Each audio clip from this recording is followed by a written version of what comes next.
Monday ఎండలలో టారెత్తించవలసిన మే నెలలో అకాల వర్షం ప్రజలకు చుక్కలు చూపిస్తోంది. అనూహ్య రీతిలో విరుచుకుపడిన వానతో హైదరాబాద్ మహానగర వాసులు మరోసారి తీవ్ర ఇబ్బందులకు గురయ్యారు. చిన్న జల్లుగా మొదలైన చినుకులు కాస్త భారీ వానతో దంచికొట్టింది. దాదాపుగా గంటన్నర నుంచి 2 గంటల పాటు కుమ్మేసిన వానతో హైదరాబాద్ మహానగరం ఉక్కిరిబిక్కిరి అయింది. అయితే భారీగా వర్షాలు కురుస్తుండటంతో జనజీవనం అస్తవ్యస్తంగా మారింది.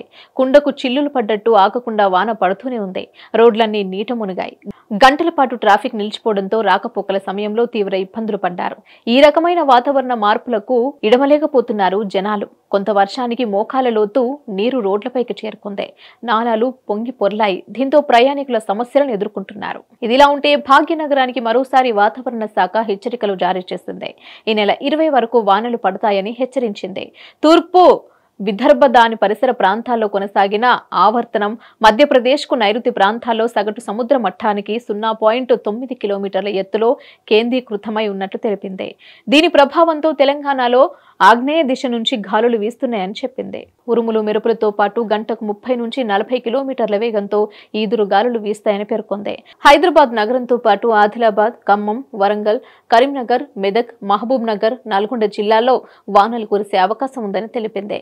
అంతేకాకుండా పలు ప్రాంతాల్లో శుక్ర, శనివారాలు ఓ మోస్తారు వానలకు అవకాశాలున్నాయని తెలిపింది. కాగా ప్రజలు అప్రమత్తంగా ఉండాలని, పొలాల్లోకి, బహిరంగ ప్రదేశాల్లో ఉండవద్దని హెచ్చరించింది.